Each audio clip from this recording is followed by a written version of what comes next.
Assalamualaikum warahmatullahi wabarakatuh. Bismillahirrahmanirrahim. Rabbi shrah li sadri wa yassir li amri wahlul 'uqdatam min lisani. Allahumma shalli wa sallim wa barik ala sayyidina Maulana Muhammadin wa ala alihi wa sahbihi asma'in. Nama ba'du. Yang sangat saya hormati Kiai Haji Raden Azaim, semua masayikh, semua keluarga besar Kiai As'ad yang saya hormati, juga pemateri kedua atau Mau'izah Hasanah kedua Kiai Haji Muslih dari Madura, kemudian wonten Kiai Haji Afifuddin, semua yang saya hormati. Niki saya hadir perjalanan terpanjang karena 1 tahun. Jadi saya dari rumah 2020 sampai sini 2021. Jadi ini perjalanan yang ekstra. Ini bentuk permintaan maaf saya karena kemarin saya datang tapi sudah selesai Gus. Hutang katanya. Ternyata Gus Azaim tidak legowo memaafkan, dia itu ngutang katanya, karena saya kemarin datang tapi terlambat terus dibajak disuruh ngajar Ma'had Ali. Tak pikir itu sudah bayar, ternyata masih diutangkan. Nah ini sudah selesai, berarti saya sudah jadi orang baik lah kira-kira gitu sudah. Jadi sudah bayar utang gitu. Saya mau cerita sebentar tentang khol. Dulu 84 guru saya Kiai Haji Maimun Zubair, semua mas saya se-Indonesia rawuh ke sini untuk muktamar, termasuk bapak kandung saya Kiai Haji Nur Salim ikut datang, ikut menyaksikan betapa pondok ini zaman itu masih Kiai As'ad jadi tonggak sejarah penting dalam NU, yaitu kembali ke Khittah 26. Kita tahu NU dulu itu ormas, kemudian era Gus Wahid jadi partai politik, era Gus Dur karena saran beberapa kiai, wa fi muqaddimihim ada Kiai As'ad, Kiai Ahmad Siddiq dan beberapa kiai, kembali lagi ke Khittah 26, yaitu menjadi ormas, organisasi masyarakat yang menaungi, yang mengayomi, yang menganjurkan mazhab ahli sunnah wal jamaah. Tadi Gus Azaim cerita betapa pentingnya para pendiri, para muassis yang diibaratkan sebagaimana pohon. Saya masih ingat Dawe Mbah Mun. Saya nanti cerita mas saya sebentar, terus cerita kitab Al-Ataqah As-Somadiyah dikarang Said Muhammad, fawaidnya maksudnya. Kalau Islam Arab, ini kata Mbah Mun, kalau Islam Arab itu contohnya kayak pohon kurma, jadi kuat. Dan wajah tasbihnya itu di daunnya tidak jatuh. Tapi kalau Islam Indonesia kata Mbah Mun itu kayak padi, jadi ya agak doyong-doyong sedikit gitu. Jadi untuk menghadapi angin besar itu pilihannya 2, Anda kekar kayak kurma atau fleksibel kayak padi. Jadi ya doyong-doyong sithik gitu ya. Ada koruptor sowan, salam templeknya ya diterima gitu ya. Ada calon bupati cantik ya didukung, pokoknya agak-agak doyong gitu. Tapi baru kayak doyong itu nggak bisa roboh karena fleksibel. Jadi kazar in akhraja syatahu, jadi ada 2 tamsil. Karena memang menghadapi orang fasik, orang dolim ini, kita sebagai ulama itu ya kebingungan. Ini mungkin Ki Afif bisa bahsul masail ini. Karena pertanyaannya gini, saya berkali-kali digojlok sama bapak saya. Berteman orang fasik hukumnya gimana? Pasti dijawab haram. Tapi kalau pertanyaannya dibalik, membina orang fasik hukumnya gimana? Baik. Dan bisa membina kalau berteman. Makanya Gus Azaim pernah bikin seni deh, muktamar seni. Anggap saja madhabnya seperti itu gitu. Jadi ya agak doyong-doyong sedikit. Masa ketop berteman orang yang macam-macam, tapi itu fleksibel. Nyatanya tetap soleh sampai sekarang gitu. Itu berarti itu ya gitu kata Bamun itu. Jadi untuk menahan angin yang besar pilihannya hanya 2. Anda kokoh kayak pohon kurma atau fleksibel kayak padi. Nah, Islam Indonesia kata Mbah Mun itu pari wae katanya, padi. Jadi ungkapan-ungkapan para masyayikh ini penting karena khazanah yang saya baca. Saya berkali-kali cerita ini dalam kitab Khilyatul Auliya itu Abu Nu'aim al-Asfihani cerita tentang riwayat Sufyan bin Uyainah, ini gurunya Imam Syafi'i. Itu setiap kali Nabi Isa dan Yahya, ini dua nabi yang sekurun, sama-sama masih muda. Nabi Yahya itu senengannya dolan ke orang-orang soleh, menyambangi orang-orang soleh. Tentu itu bagus. Tapi kalau Nabi Isa ini suka menyambangi orang-orang yang fasik, orang-orang yang nggak jelas. Ketika dua beliau ini ketemu, tentu yang perlu jawaban Nabi Isa karena kontroversi, berteman sama orang-orang yang nggak jelas. Kata beliau, innama ana tabibun udawil mardo. Seorang kiai, seorang nabi, orang yang baik itu ibarat dokter. Di mana-mana dokter tuh ngobati orang yang apa? Sakit. Kalau Anda dokter dan peneliti satu penyakit, pasti cari daerah yang banyak pandeminya. Masa neliti pandemi di orang-orang yang apa? Sehat. Jadi ini juga perlu dibahsul masail karena tadi dibolak-balik itu. Bina orang berteman orang fasik hukumnya haram karena wa in kana dasarin fajannibhu sur'atan. Tapi kalau bina orang fasik hukumnya baik. Bisa bina kalau berteman. Jadi fikih itu ya karena dibolak-balik. Makanya sholat juga gitu, sholat yang tumak ninah yang lama itu ya bagus. Masa jagongan mbek pangeran nggak asik, jagongan sama teman aja asik, masa jagongan sama pangeran tidak apa asik. Tapi kalau Ibnu Abbas sholat tuh cepet. Ketika ditanya kenapa kalau anda sholat cepet, setan baru tata-tata mau goda sudah selesai kata. Karena setan itu ya jaga jaim tuh, jaga image. Jadi kalau mau goda orang itu ya surinan dulu, macak-macak dulu. Ternyata mau ke situ sholatnya sudah selesai. Lah kebetulan mazhab saya itu yang kedua itu gitu. Jadi kalau Gus Azaim itu sholat lama sekali. Itu ada mazhab tandingan, yaitu mazhab saya. Itu karena ini sepuh saya, meskipun top beliau tapi sepuh saya. Saya sudah 50, beliau baru 40. Ini berarti baru memulai kiai. Kalau pakai umur nubuah ini baru memulai. Jadi mazhab itu penting. Jadi pembanding itu harus diutarakan. Sehingga dalam fikih manapun itu sebuah mazhab itu harus diuji itu lewat pembanding. Dulu itu setiap debat fikih antar ulama itu mesti nggak ada yang menang. Misalnya saya kiai kelihatan miskin itu ya baik supaya santri-santri yang miskin itu punya teman gitu. Karena rata-rata santri itu miskin. Nah, dikancani kiai kan seneng gitu. Tapi problemnya kiai yang miskin itu ya nggak bisa nolong santri karena dia sendiri apa? Miskin. Makanya dulu Imam Syafi'i itu pengagum orang miskin. Setelah ngaji Imam Malik tanya, ya Imam Malik, orang yang sealim jenengan itu siapa? Jawabnya Imam Malik lucu. Dulu Abu Hanifah, sekarang orangnya sudah meninggal ya. Ilmunya dititipkan atau diwaris oleh Muhammad bin Hasan Asy-Syaibani. Akhirnya Imam Syafi'i dibiayai Imam Malik ke Irak. Imam Syafi'i miskin, bisanya ke sana dibiayai Imam Malik. Itu seperti Abu Ya Said Muhammad masyhur, ini murid beliau. Kalau ada santri boyong kan mesti apa? Disangoni. Ketika datang ke Irak, Muhammad bin Hasan Asy-Syaibani itu nata uang, nata emas itu di ruang tamu. Jadi ngitung uang itu di ruang tamu. Miliatan. Ini kaget, ini kiai kok kedonyan kata Imam Syafi'i gitu. Tapi apa kata Muhammad bin Hasan Asy-Syaibani? Anda kagum ini, Anda kaget ini. Kalau kamu menyoal orang soleh kaya, ini tak kasihkan orang-orang fasik. Biar dipakai judi, dipakai selingkuh, dipakai maksiat. Jangan. Harta ini harus tetap di orang soleh. Kalau ke orang fasik, bahaya. Berarti kiai boleh kaya, boleh.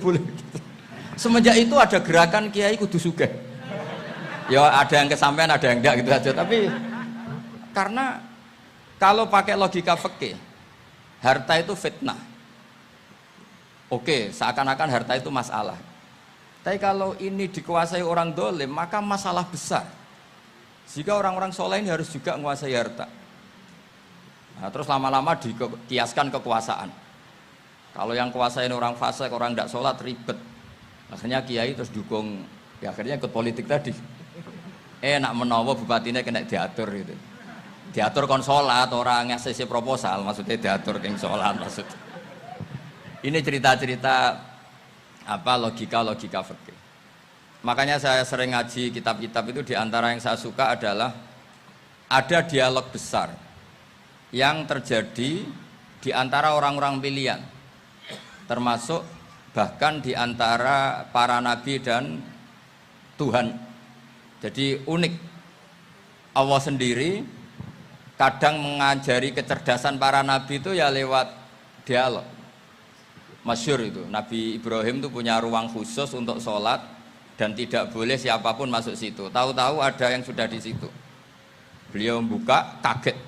Siapa memberi izin ke kamu yang punya rumah ini? Saya yang punya rumah dan saya tidak memberi izin kamu. Yang memberi izin saya itu yang punya saya, kamu dan rumah ini. Yaitu Allah Ta'ala katanya. Wah, berarti kamu malaikat dong? Iya, saya malaikat Israel. Disuruh nyabut nyawa kamu. Ya agak sopan karena nggak pernah mondok di Salafiyah itu namanya malaikat Israel itu. Itu akhirnya Nabi Ibrahim bilang, wah itu keliru, Anda pasti keliru. Hal ra'aita habiban yumitu habibah, hal ra'aita khalilan yumitu khalilah. Saya ini Khalilur Rahman, saya ini kekasih Allah. Masa ada kekasih bunuh yang dikasih? Itu Israel akhirnya ngaji, masuk akal juga.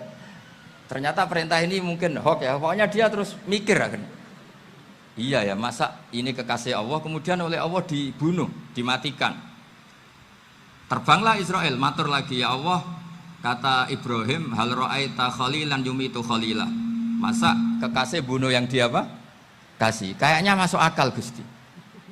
Mulai ngaji lah kira-kira gitu malaikat Israel.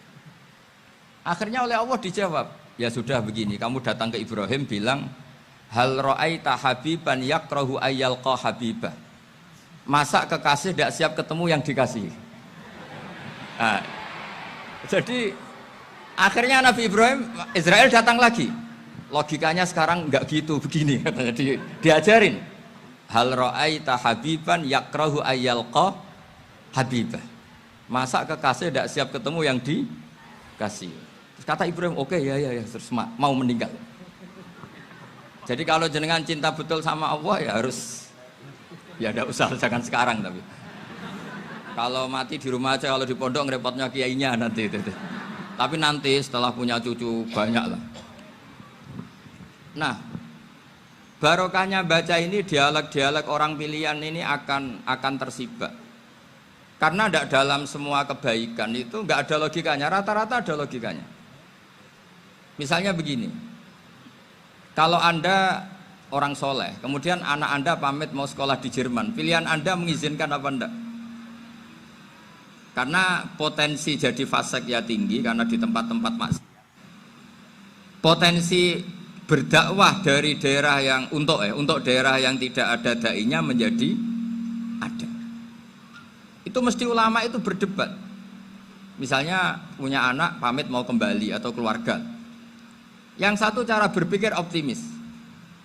Awal ada dai di beberapa negara Eropa itu ya barokahnya imigran, pekerja, mahasiswa. Dan semua itu bumi Allah, harus ada tasbih, harus ada tahmid. Dan itu harus dimulai dari kemauan atau mengizinkan anak asuh kita ke sana. Tapi di sisi yang lain potensi jadi fasik itu tinggi sekali. Pemana iman pas-pasan. Nah hal-hal seperti ini itu pasti jadi perdebatan. Dan kita harus menjawab. Dan tadi kayaknya di semua Basul Masail Pondok Salafiyah jawabnya pede semua, nggak ada ragu, nggak ada khilaf. Baguslah kalau pede. Meskipun nanti mungkin ada ulama lain yang cara berpikir apa? Berbeda. Sehingga ini saya cerita ya. Sehingga di kitab-kitab fikih, misalnya saya kok hidup di Bali sudah punya komunitas ngaji. Itu kok saya pindah ke Sukorejo sini. Banyak ulama yang mengatakan haram. Karena membiarkan bumi Allah yang sudah pernah ada orang yang sujud kemudian ditinggalkan kosong dan kemudian dikuasai orang yang tidak sujud. Jadi dianggap itu pembiaran. Jadi banyak di kitab Qalyubi, sarahnya Mahalli, jika ada seorang muslim yang hidup di negara orang kafir, dia nyaman, tidak dapat teror, itu nggak boleh lagi pindah ke negara Islam yang sehat. Karena takutnya li'alla yastauliyal kafir tilkal buk'ah, supaya bumi itu tidak dikuasai orang kafir.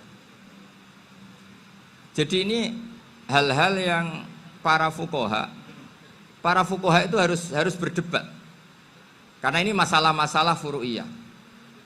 Sehingga mulai dulu ya banyak ulama yang nyun sewu berpolitik, mulai Wali Songo sampai sekarang alhamdulillah yang minat banyak. Mungkin bedanya ikhlas sama tidaknya. Tapi kalau saya pernah dikeluhin utusan dari ya komunitas Islam Indonesia itu dulu itu ceritanya banyak yang dari Kamboja. Kalau dulu orang ceritanya itu orang Cempa. Itu setelah di Indonesia besar Wali Songo dan Brawijaya 5 itu sudah mulai oleng, itu singkat cerita mereka berpikir ingin bikin kerajaan apa? Islam di Demak Mintoro dengan raja pertama yaitu Raden Fatah, karena Raden Fatah ini putra Brawijaya. Padahal setelah jadi kerajaan ini era cucu sudah konflik, berebut kekuasaan. Akhirnya sampai jadi Jipang, jadi Jogja, jadi Solo dan seterusnya. Tapi kata Mbah Mun itu tetap barokah kata. Karena orang Islam terus terbiasa mimpin. Sekeliru-keliru sidik, pokoknya orang Islam biasa mimpin. Sehingga zaman Mbah Hashim ya sudah mimpin Masumi, zaman Ki As'ad pengaruhnya besar, sampai sekarang Kiai pengaruhnya besar. Nah barokahnya Kiai pengaruh besar ini sampai moral jadi ukuran. Misalnya sekarang ada calon bupati kok nggak sholat, itu pasti kalah. Jadi sholat itu jadi tolok ukur untuk calon apa? Bupati. Meskipun mungkin punya efek pura-pura sholat, tapi nggak apa-apa lah. Sementing moral ini jadi ukuran.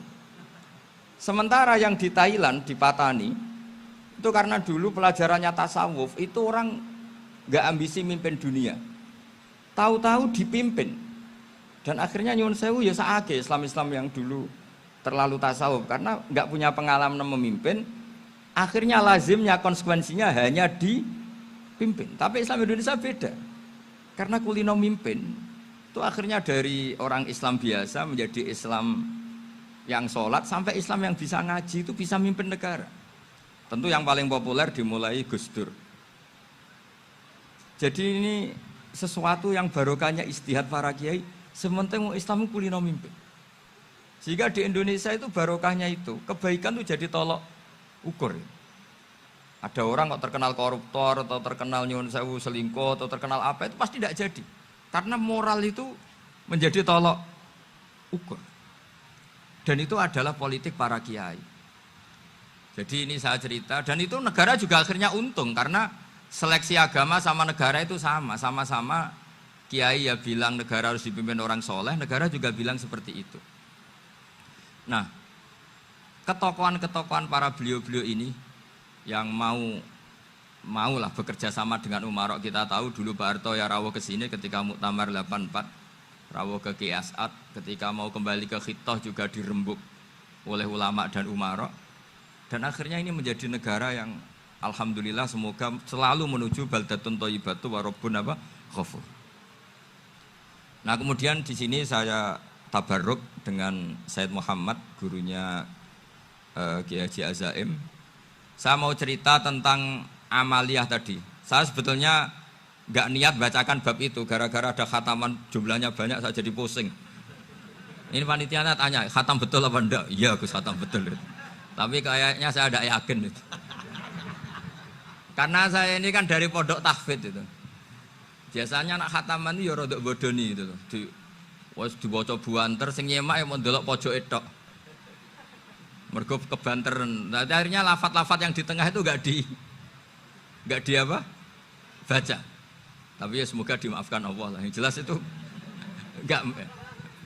Tapi saya mau cerita ya. Jadi cara berpikir Said Muhammad ini nanti juga saya teruskan di Ma'had Ali. Ini saya baca ya. Di antara yang diyakini madhab Malikiyah, ini saya baca saja teksnya. Jadi ada riwayat namanya, kalau Said Muhammad bahasakan itu Ataqoh Somadiyah. Kalau di Indonesia kadang orang bilang Al-Ataqoh Al-Kubro, yaitu dengan membaca surat Ikhlas. Di sini jumlahnya hanya 100 kali, kila 1000 kali. Tadi berapa sebenarnya? 700 juta ini sudah susuk banyak ini. Di sini hanya 40, riwayat lagi 100, 1000. Terus sampean tadi berapa? 800 juta. Wah, ini sudah susuk ini. Itu anak cucu sampean pasti masuk surga itu kalau gitu. Ini saya baca, ini kitabnya Sayyid Muhammad ini. Suratul Ikhlasi wal Itqu minan nar. Akhrajat Tabrani fil Kabir an Fairuz ad-Dailami wa wa Ibnu Uthtin Najasi. Waqad khadaman Nabiyya sallallahu alaihi wasallam. Orang ini jadi khadimnya Nabi. Qala Rasulullah sallallahu alaihi wasallam, "Man qara'a qul huwallahu ahad mi'ata marratin fi shalat ghairiha kataballahu lahu bara'atan minan nar." Ini hanya berapa ini? Mi'ata marrah. Berarti kalau satu orang itu cukup 100 tadi sudah untuk 7 turunan tadi untuk orang berapa? 800 juta. Ya, untuk 7 turunan cukup. Cukup. Untuk 7 turunan. Ya sudah. Susuk ini sudah susuk ini. Aduh, ribet ini. Nah, ini tak cari pembenarannya, ini supaya keren. Ini di halaman 188 Abwabul Farad. Warwa Ibrahim bin Muhammad al-Khiyari fi fawaitihi an Hudzaifah marfu'an. Man qara'a qul huwallahu ahad alfa marratin faqad ishtara nafsahu minallah. Berarti 100, ada riwayat lagi 1000. Nanti tak carikan lagi yang berapa? 1 miliar mungkin. Jangan banyak-banyak. Nah, ini saya baca ya. Wa hadzal adatu huwa al-ma'rufu bi ataqatis somadiyah. Wa qad nassa jama'atun min mutaakhiril malikiyah ala istihbabi ataqatis somadiyah. Wa haddu ala qiraatiha wa istimaliha. Minhum Asy-Syaikh Abdus Salam Al-Asmar sak teruse niku. Jadi kullu haula'i istahabbu ataqatas somadiyah ma'atirafi ba'dihim kal misnawi bi syiddati fi hadisiha. I'timadan ala anna hadza minal fadha'il allati yutasahalu fiha. Faman sa'a yasta'milaha raja'a husula ma fiha fala ba'sa bidzalik. Ala syarti alla ya'taqida thubuta dzalika anin nabi sallallahu alaihi wasallam hatta la yaqa fil kitsbi alaihi. Jadi intinya itu silahkan Anda bikin jumlah sesuai versi Anda. Yang penting Anda jangan kampanye kalau itu perintah Kanjeng Nabi Muhammad sallallahu alaihi wasallam. Karena kalau kamu atasnamakan Nabi kemudian jumlahnya sampai 800 berapa? 800 juta, berarti Nabi mengajarkan masyaqqah pada umatnya. Jadi cukup yang riwayat itu di sini hanya 100 sama 1000. Jadi kalau jumlah tadi untuk 7 apa? Turunan. Jadi kamu harus ditutup dengan doa, ya Allah, semua itu bukan untuk saya tapi untuk 7 turunan. Tolong catat ya Allah. Karena itu. Jadi artinya gini loh ya, orang Indonesia yang sering mempraktekkan ataqah somadiyah itu bukan tanpa dalil. Ternyata dalam mazhab Maliki, saya masih ingat ketika mbah saya kandung, bapaknya bapak, asmane Mbah Nur Syam, itu wasiatnya minta dibacakan 4000. Yang baca pas itu ya bapak sama anak-anaknya. Dan kemudian alhamdulillah zaman akhir itu mulai agak ngawur. Kalau ada acara itu wong liya kon maca anake mlebu metu gak melok maca. Itu keliru, saya jamin itu keliru. Saya sering kalau mimpin di rumah, kalau yasinan di tonggo-tonggo kok anake gak maca saya keluar. Bapakmu wong liya kon maca kata saya gitu. Jadi itu menurut saya itu yang jelas saya sampai ngisi begini. Yang ada riwayatnya itu idza mata ibnu adam in qata amaluhu illa min salasin shadaqatin jariyah au ilmin yuntafa'u bi aw waladin sholihin yatullah. Itu tidak ada di hadis au kiyayin sholihin yatullah kata. Yang ada itu awaladin apa? Sholihin. Jadi anaknya harus ikut, kalau tidak usah kata. Akhirnya anaknya udah wedi, nggih Gus nggih. Wah, akhirnya tak kei jagung paling akeh, kula mendet sithik. Wong aku ora anake kok. Kadang-kadang enggak, orang lain baca buahnya anaknya mau mlebu metu mau enggak no tamu mbek rokokan. Itu harus ditobatkan itu. Keliru itu. Karena nasnya bukan au kiyayin sholihin tapi au waladin sholihin. Ini bukan provokator, ini memang ya seperti itu. Nah, terus tentang tadi la ilaha illallah yang didawuhkan Gus Azaim. La ilaha illallah itu penting sekali, cuma saya mohon itu dielmoni lah. Jadi dulu kalimat ini menjadi spesial karena dielmoni, karena dimulai dari fa'lam annahu la ilaha illallah. Terusannya ayat tuh wastaghfir li dzambika walil mu'minina wal mu'minat. Saya ulang lagi ya. Terusannya ayat tuh wastaghfir lidzambika walil mu'minina wal mu'minat. Makanya menurut mazhab Sadili, kamu disuruh baca la ilaha illallah dulu, jangan istighfar dulu. Saya ulang lagi ya. Dalam mazhab Sadiliyah itu la ilaha illallah dulu, nggak boleh istighfar dulu. Alasannya masuk akal. Orang yang kafir 70 tahun itu sekali baca la ilaha illallah itu langsung yughfar lahum ma qad salaf. Sehingga la ilaha illallah sendiri sudah punya kekuatan supaya dosa kita diampuni. Qul lil ladzina kafaru iyantahu yughfar lahum ma qad salaf. Cara menghentikan kekafiran gimana? Dia melafadzkan la ilaha illallah. Ini kalimat yang begitu saktinya sampai orang yang kafir puluhan tahun itu dosanya semuanya terhapus hanya karena melafadzkan la ilaha illallah. Nah, makanya kata Abdul Hasan Asyadili, wastaghfir li dzambika ay bihadil kalimah. Seseorang sah diistighfar itu kalau melafadzkan la ilaha illallah. Misalnya ada orang kafir mati kafir, sah nggak anak cucunya mengistighfari dia? Tidak sah karena belum melafadzkan la ilaha illallah. Makanya kata Abdul Hasan Asyadili, wastaghfir li dzambika ay bihadil kalimah. Sehingga lafadz ini spesial betul. Tapi kadang-kadang beberapa mursyid cara berpikir lain. Ini kalimah thayyibah harus dibaca orang suci, sehingga mendahulukan apa? Istighfar. Untuk supaya pas ngelafatkan kalimah thayyibah sudah dalam keadaan apa? Suci. Itu juga masuk akal. Tapi secara meyakinkan saya sendiri lebih mengikuti manhajnya Abil Hasan Asyadili karena alasannya tadi, yang kafir puluhan tahun saja langsung luntur dosanya karena melafadzkan la ilaha illallah. Artinya la ilaha illallah sendiri sudah bagian dari istighfar. Nah, ya tadi buktinya. Fa'lam annahu la ilaha illallah terus wastaghfir li dzambika walil mu'minina. Jadi orang sah diistighfari itu setelah dipastikan sah tauhidnya. Jadi setelah tauhidnya sah yaitu la ilaha illallah baru sah apa? Diistighfari. Sehingga orang kafir, saya ulang lagi, orang kafir yang mati kafir anak cucunya tidak boleh apa? Tidak boleh menistighfari. Terus saran saya kedua, la ilaha illallah itu filosofinya itu nafyun li uluhiyati ghairillah wa isbatun li uluhiyatillah wahdah. Filosofi la ilaha illallah itu gimana? Menafikan semua selain Allah itu tidak Tuhan dan hanya menuhankan Allah semata. Lah itu caranya gimana? Caranya kita harus terbiasa ini, karena tadi saya dibilangin panitia ini rata-rata mustameknya atau mustamiatnya ini santri. Caranya gimana? Dilatih pakai logika. Saya berkali-kali cerita kalau ngaji, saya sekaligus kampanye. Allah itu Tuhan yang begitu fair. Untuk menjadi Tuhan Allah mempersilahkan, ada kualifikasi Tuhan. Jadi boleh dikompetisikan, itu boleh kata Allah. Gak apa-apa kamu ngaku Tuhan gitu kata Allah. Tapi nak ngaku pangeran itu paling gak ya direputasi lah, ada verifikasinya. Dimulai dari apa? Ya kalau jadi Tuhan itu setidaknya bikin langit bumi lah, aturannya gitu. Jadi kalau daftar bupati ya daftarlah ke KPU. Masa tahu-tahu jadi apa? Tuhan kemudian tidak punya prestasi bikin langit bumi. Sehingga Allah itu cara ngendikan itu ya fair.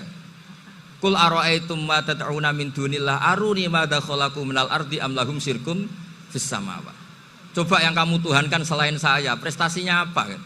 Ketika saya bikin bumi itu apa ikut bikin? Terus am lahum syirkum fis samawati. Kalau bikin langit, kalau nggak bisa ya urun lah gitu. Urun semen apa urun bego, pokoknya urun lah gitu. Urun ora, gawe bumi ora, ngerti-ngerti ngaku dadi pangeran itu. Kul hatu burhanakum. Jadi ya kan ya lucu kan, misalnya syarat kiai di Salafiyah kan keluarga Kiai As'ad, cucunya ngaji ngalim. Orang keluarga Kiai As'ad terus aku kiai utama di Salafiyah. Oh mesti dipenjara ya. Lah yo gak gawe langit bumi, gak ada prestasi terus ngaku sebagai apa? Tuhan. Sehingga fair. Makanya saya berkali-kali cerita. Jubair bin Mut'im itu punya anak namanya Muhammad. Ini sudah orang alim, Muhammad bin Jubair bin Mut'im. Itu cerita awala islami abihi. Mut'im itu orang pinter sekali. Saking pinternya dia jadi delegasinya orang Quraisy datang ke Rasulullah sebagai negosiator untuk membebaskan Asra Badrin, tawanan perang apa? Badar. Yang namanya disuruh itu pasti orang pinter. Tapi apa yang terjadi ketika nginep di masjid, karena zaman itu gak ada hotel, nanti jadi geger. Orang musyrik nginep di masjid hukumnya gimana? Pasul masail tok. Zaman itu mau tidak mau, kalau sekarang kan ada hotel, kiai juga punya wisma. Apa yang terjadi? Orang ini cerdas sekali. Dan delalah Nabi pas sholat maghrib itu baca wattur wa kitabim mastur sampai am khalaqus samawati wal ard. Ya kalau kamu jadi Tuhan ya setidaknya menciptakan langit bumi lah. Namanya jadi Tuhan ya ada persyaratan kan. Paling tidak punya reputasi menciptakan langit bumi. Atau kalau jadi Tuhan setidaknya reputasinya itu enggak diciptakan yang lain. Am khuliqu min ghairi syai'in. Ini jadi Tuhan kok punya bapak, punya ibu. Ini jadi Tuhan kok lahirnya di bumi. Ada tanggal lahirnya, ada tahun. Masa jadi Tuhan kok dulu buminya. Pokoknya walhasil tuh. Akhirnya Nabi ketika salam sholat maghrib, dia datang, ya Rasulullah, akalku habis oleh ayat yang barusan kau baca. Sudah saya Islam saja. Argumentasi selain Allah Tuhan itu batal. Itu, nah saya mohon santri-santri salafiyah itu baca Quran sampai seperti itu. Jadi jangan hanya khataman banyak-banyakan maksudnya. Ini bukan nyindir ini, ngamuk ini. Jadi ya khatamannya tadilah 1000 atau berapa lah, jangan banyak-banyak. Juga kasihan malaikat yang nyatet kan. Wong baru subhanallah alhamdulillah aja di teks hadisnya abad al malaikah gak ditetek. Itu baru subhanallah alhamdulillah itu sudah mencapaikan malaikat. Makanya saya wiridan tuh arang-arang kasihan malaikat karena nanti jadi itu ya ada madhabnya itu. Jadi kalau Gus Azaim sholat lama tak saingi sholat cepet itu sama-sama ada madhabnya. Yang cepet kayak saya tadi, setan pas tata-tata mau goda pas rukuk saya sudah itidal, mau goda itidal saya sudah sujud, pusing dia. Tapi jangan tiru, ini madhab yang agak-agak khusus lah, sudah cara orang Madura agak khilaf khusus. Khilaf ya, khilaf ini agak khilaf ini sudah. Tapi saya ingin lah, sampean kalau ngaji Quran itu dilatih berlogika. Jadi Allah itu fair, nggak apa-apa kalian ngaku Tuhan tuh nggak apa-apa, tapi tunjukkan prestasi kamu apa. Aruni madza khalaqu minal ardi am lahum syirkun fis samawati. Am khalaqus samawati wal ard. Diulang lagi, am khuliqu min ghairi syai'in. Setidaknya kalau jadi Tuhan itu ya nggak butuh yang lain lah. Masa jadi Tuhan kok wujudnya saja butuh orang lain, butuh bumi, eksistensinya butuh makan, butuh minum. Makanya Allah cara meniadakan uluhiyah selainnya itu Allah itu redaksinya itu mengena sekali. Yaitu tadi dengan cara-cara seperti itu. Sebagian ayat disebutkan ma asyattuhum khalqas samawati wal ardi wala khalqa anfusihim. Wong Tuhan kok nggak punya reputasi bikin langit, bikin bumi, bahkan untuk menciptakan dirinya sendiri saja nggak bisa. Ya sudahlah, kamu nggak usah ngaku Tuhan, nggak level kata Allah gitu. Akhirnya terus ditemukan Tuhan yang sejati, yaitu wal awwalu wal akhiru wal zahiru wal batin. Nah, itu yang mut'im ini tadi termasuk orang yang sangat cerdas sekali. Padahal itu bacanya bukan pas basul masail, enggak. Nabi pas sholat maghrib. Juga bukan pas ceramah, enggak. Tapi itu didengarkan. Makanya termasuk ini spesial untuk hormat saya kepada Ki As'ad. Makanya saya ini kalau mentasjik santri-santri, ini agak sensitif, tapi sudah saya tidak perlu takut fitnah. Saya termasuk, kenapa saya ingin jadi ahli tafsir, tentu yang membentuk itu Mbah Maimun dan bapak saya. Bapak saya itu hafal Quran kayak hafal Fatihah, saking senengnya Quran itu. Mungkin bisa kamu saingi itu. Itu adalah orang kafir itu bisa paham Quran. Itu sangat menyinggung saya. Orang kafir itu bisa paham Quran. Ketika Umar Islam itu karena mendengar apa coba? Mendengar apa? Quran. Dan itu masih kafir apa sudah Islam? Masih kafir karena kalimat-kalimat yang di Quran itu begitu jelas wal kitabil mubin sehingga didengarkan orang kafir pun tuh ngefek. Makanya ketika Umar datang ke saudari putrinya kemudian dengar toha ma anzalna alikal Quran apa litasqo, itu dia terus iman. Begitu juga Mut'im. Itu ketika dengar Nabi baca surat At-Tur ya langsung iman. Makanya kata Ibnu Jarir At-Tabari, kamu jangan pernah bilang gini, syaratnya paham Quran itu harus alim, harus gini. Lah nanti berarti orang kafir punya alasan di depan Allah, ya Allah, engkau ngandani kami dengan Quran yang nggak bisa difahami kecuali alim dulu. Lah saya alim gimana? Nggak pernah mondok. Mondok gimana? Saya kafir.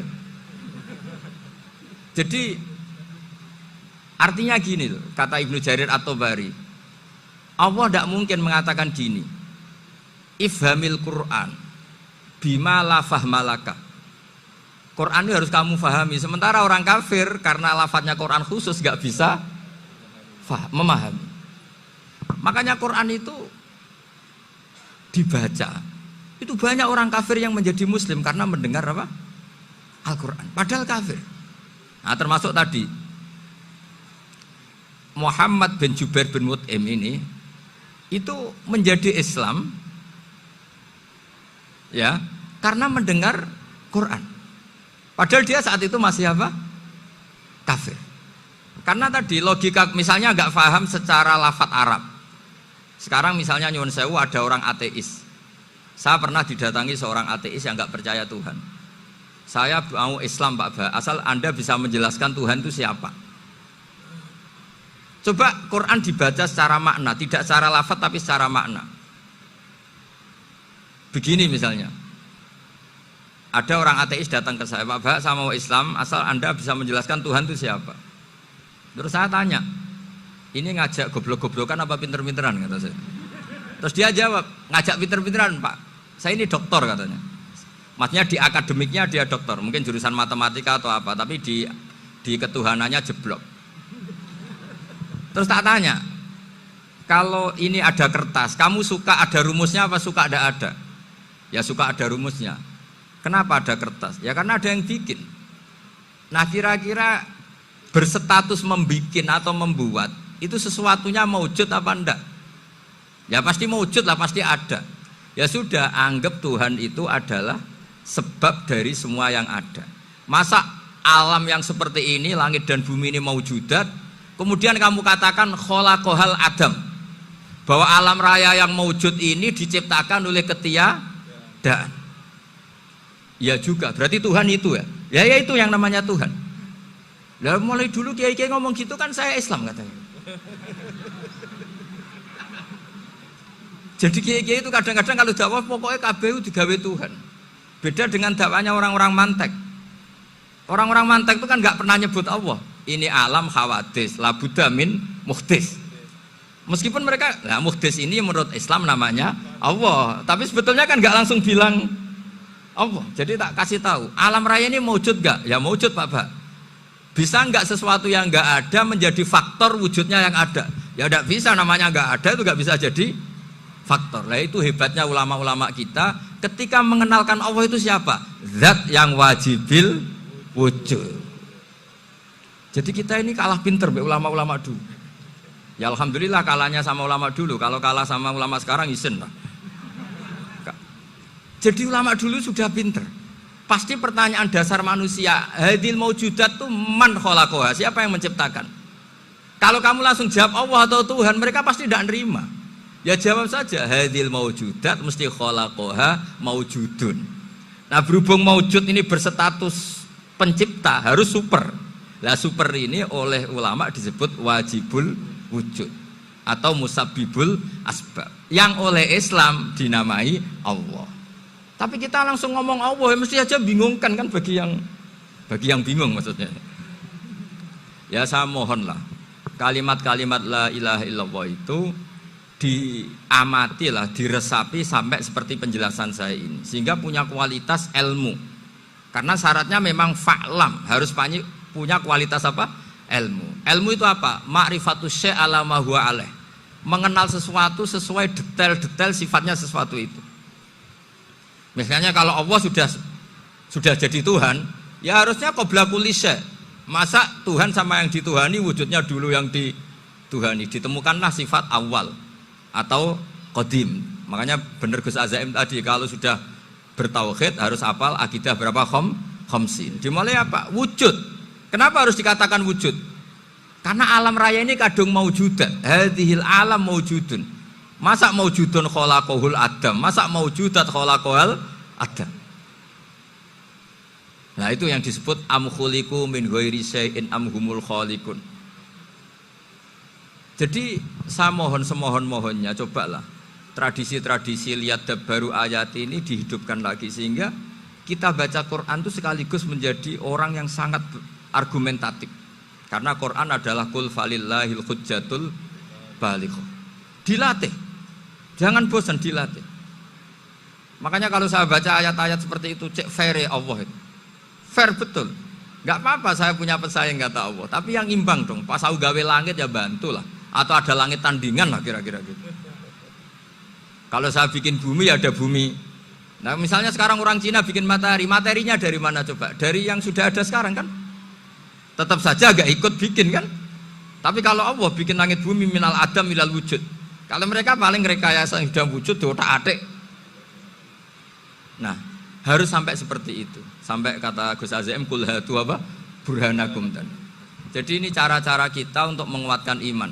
Aruni madza khalaqu minal ardi am lahum syirkun fis samawati. Terus kata Allah, itu nih bi kitabim min qabli hadza au atharatim min ilmin. Kalau kamu enggak setuju teori ini kata Allah, cari kitab suci versi Anda. Aturan jadi Tuhan itu apa coba? Ya tetap saja semua kitab suci akan mengatakan di mana-mana Tuhan itu pencipta langit dan bumi. Jangan yang lahir di bumi jadi Tuhan. Jangan Lata Uzza jadi Tuhan. Jangan karena sakti jadi Tuhan. Nah ini di sini pentingnya ilmu balaghah, ilmu mantek yang alhamdulillah di pondok-pondok kita masih diajari. Makanya kata mantek sebetulnya ilmu akal hanya menemukan hadil maujudat khalaqaha maujudun.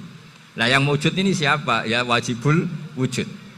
Nah kemudian Islam menamai ini Allah Subhanahu wa ta'ala. Makanya ulama dulu itu kalau ngendikan Allah itu siapa? Zat sing wajibul wujud. Itu filosofinya luar biasa. Karena dengan seperti ini bisa menafikan teori ateisme bahwa alam raya ini diciptakan oleh ketiadaan. Makanya saya bilang tadi ngajak goblok-goblokan apa pinter-pinteran gitu.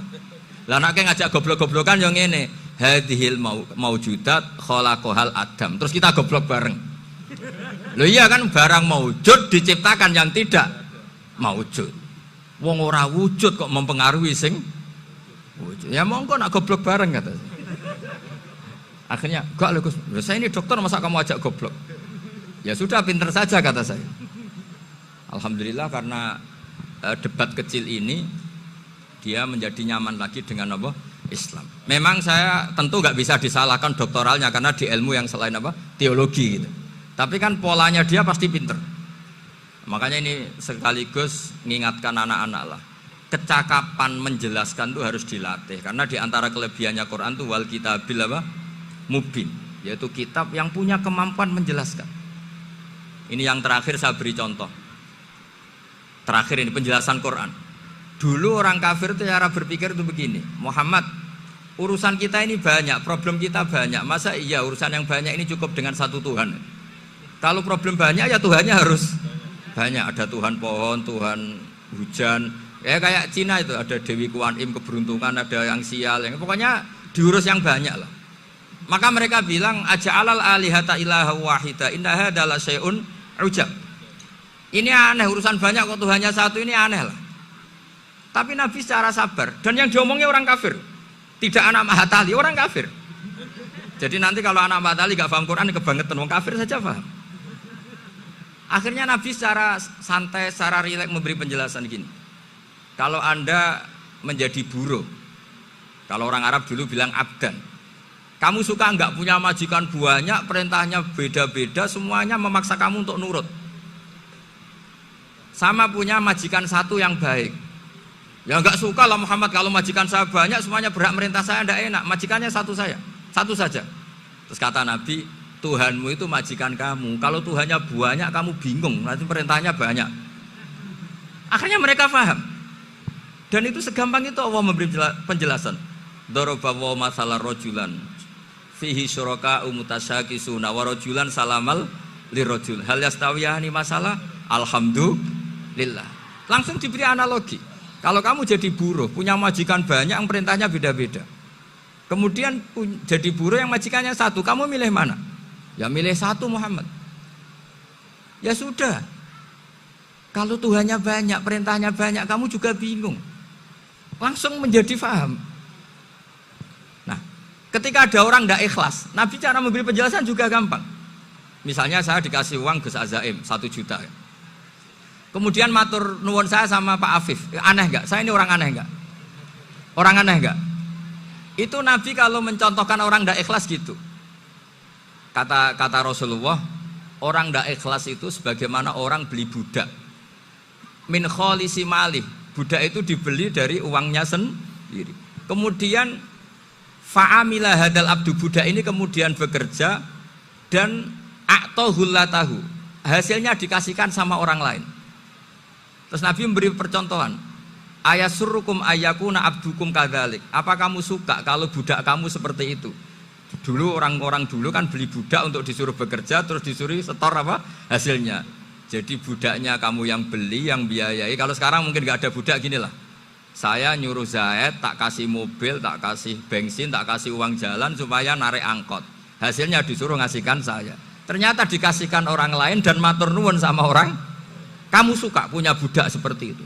Ya tidak suka ya Rasulullah. Ya ibaratnya seperti itu. Bumi yang bikin Allah, nyawa kamu yang bikin Allah, semua fasilitas dari Allah, kemudian kamu menyembah selain Allah. Segampang itu. Dan Nabi telaten sampai dulu yang mayoritas orang kafir menjadi mayoritas Muslim, dan semuanya tanpa paksaan, la ikroha fiddin, karena qad tabayyana rusdu minal ghayy. Cara tabayana gimana? Yaitu punya kemampuan menjelaskan. Wal kitabil apa? Mubin. Ini makanya saya mohon lah, ini saya mohon semohon-mohonnya anak-anak ini kan kader-kadernya Mbah Samsul Arifin, Mbah As'ad, Gus Fawaid, sekarang Gus Azaim, semuanya harus punya kemampuan wal kitabil apa? Mubin. Sehingga diantara sifatnya Nabi itu fatonah, punya kecerdasan. Nabi itu gak pernah debat kalah, itu meskipun sudah terdesak gak pernah kalah. Pernah Nabi itu ngendikan la adwa wala tiarata, tidak ada penyakit menular. Ada orang yang mungkin kurang suka iseng, ada onta yang sudah gudiken dijejerno sama yang waras, ternyata yang waras jadi gudiken. Akhirnya Nabi diundang lah kira-kira gitu. Ya Rasulullah, kata engkau gak ada penyakit menular, tapi ini onta yang gak gudiken tak jejerkan yang gudiken ikut gudiken, berarti kan menular. Nabi santai jawab, faman jarrobal awal, lalu yang pertama gudiken ketularan siapa katanya. Wah kalau ini asli Nabi, ya sudah seperti itu. Jadi ngiranya dia menang karena yang gudikan pertama nulari yang kedua. Ternyata Nabi tanyanya lagi, faman jarrobal awala, yang gudikan yang pertama siapa? Oh ini asli ya maksud saya itu. Jadi Nabi itu gak pernah kalah, karena Nabi punya apa? Fatona. Jadi saya mohon, ya tadi makanya ini efeknya itu khatamannya gak boleh banyak-banyak ya. Maksud saya kalau musim khataman ya gak apa-apa, khataman banyak-banyak. Tapi kalau gak musim khataman ya musim-musim tadabbur gitu. Tapi kalau ini musim khataman gimana monggo lah. Cuma saya kok kasihan malaikatnya tadi itu kok. Ya ngoten mawon, minta maaf. Assalamualaikum warahmatullahi wabarakatuh.